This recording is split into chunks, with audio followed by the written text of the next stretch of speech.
But what I want to know is in your household, was it a 2-parent household coming up? No. So it was just, that's why it's very important for I really believe that a 2-parent household is more beneficial to kids than a 1-parent household. So you know what I mean? My mom was fortunate enough that she took a job offer. Well, it was at a time when they were hiring minority women to take positions with General Motors at different plants. You know what I'm saying? that was a phenomenal job. Right. Then. Right. So she took the job and she moved to Kentucky.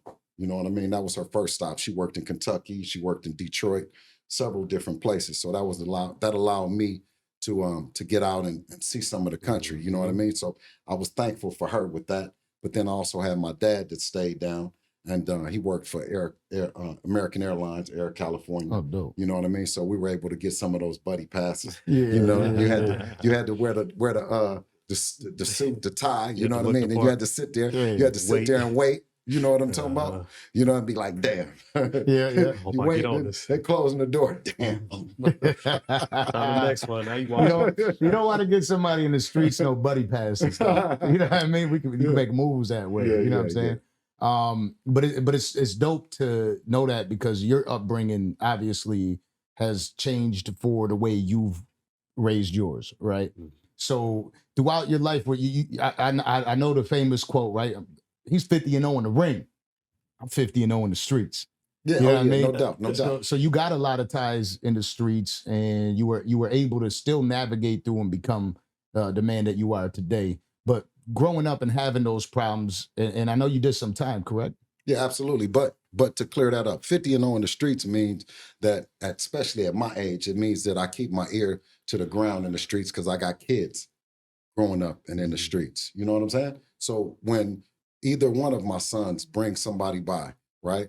I'm like, what's up, homie? You know what I mean? What you do? You know what I'm saying? What's cracking with you? Who do you know? You know what I'm saying? What's your thing? I'm not so disconnected where I don't understand that it's a new struggle and a new day.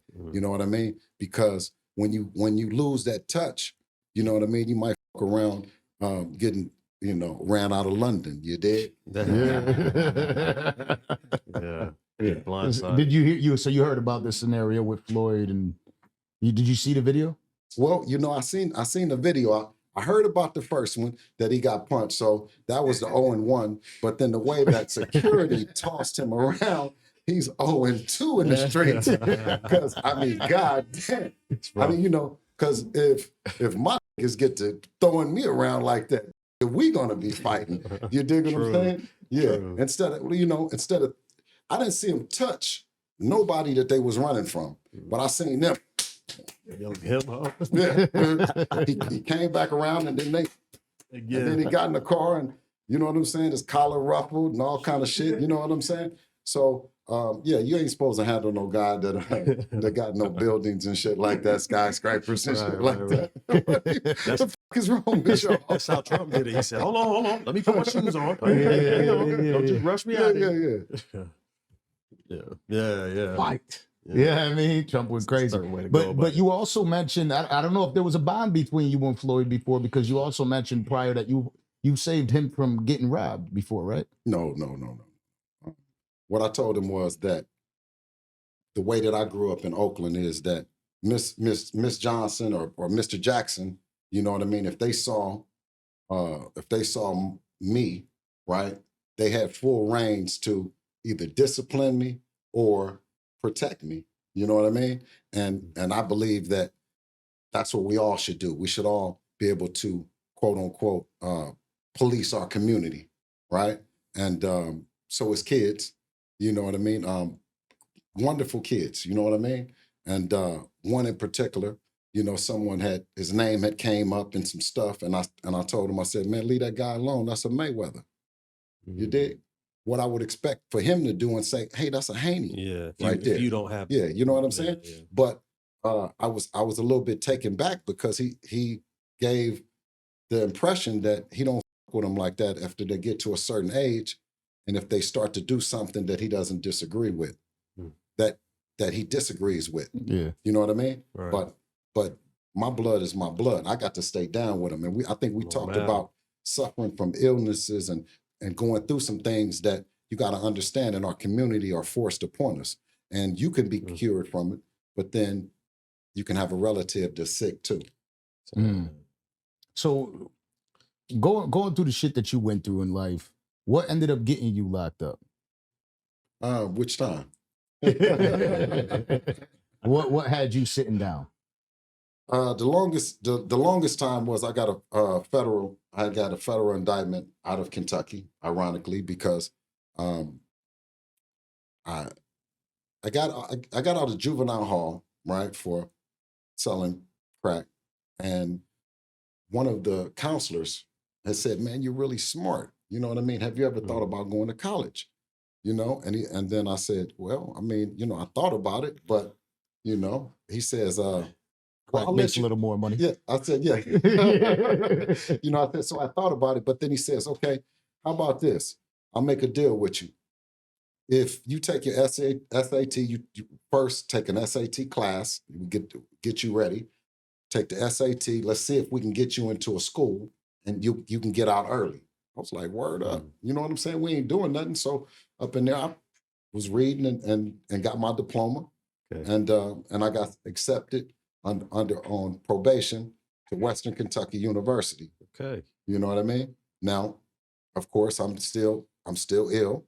You know what I mean? But I've taken advantage of an opportunity to go to school. And in that illness, I was swayed by not the guys on campus. Because everyone knows if you've been to college, it's a life on campus, and then it's a life off campus. Yeah. You know what I mean? Right. And the guys that come on campus, I developed a relationship with, and you know, and they had all the little fly shit at that time. I'm like, "What you doing? You know, what's cracking with you?" Yeah, right. And they told me what they was doing. I was like, "How much you pay for it? Right? How much you pay for it?" They told me what they paid for it. I was going back home. You dig what I'm saying? To come back. Right. My guy was out here like Tariq at show. You know what I mean? He's moving in there. Yeah. But the shit didn't last long like Power. You know what I mean? I was back in the slammer. I was back in the slammer they don't faster than anything. Especially if You know you're what I'm saying? on campus, on property. That's a whole different Well, it thing. was off campus. I didn't never do nothing on campus, but you know what I mean? We started a ring, what the feds described it as. Yeah, allegedly, right? Yeah. A ring, and and I got caught at the airport. So in that time while you're sitting down, how long was that? 5 years. 5 years. 60 months. I imagine that changed you as a man while you were sitting down there. Yeah, well, you know what the biggest change was? My dad died. And I had to go to the funeral in shackles. You know what I mean? That'll do it. Yeah, my dad, right? He raised me, and you know, I just knew that was one of the disappointing things in both our lives, for him to come up to the joint. You know what I mean? And then ultimately for me to have to go to the funeral. You know what I'm saying? Now, were you in contact with him often at that time, or was he disappointed in you? Man. I love that dude, man. I if we talk too long, you know what I'm saying, I might shed a tear. You know what I'm saying? I really love my guy. Yeah. It's important to know that a little bit though, because to see how you are as a father. Yeah. What was like what was he passing down to you that turned you into this? Oh, you know, one thing he really instilled in me was to not be no follower. You know what I mean? Right. He would like say, "Man, what, you know, you around this motherfucker being a follower and you got all this potential." You know what I mean? So that he instilled that in me. You know what I mean? And I think right now that has sparked everything about me. This is why Devin has become the youngest undisputed boss in boxing. You know, that we're not following anyone. You know what I mean? We're trailblazing and paying it forward for that next generation to come behind us. Let's go.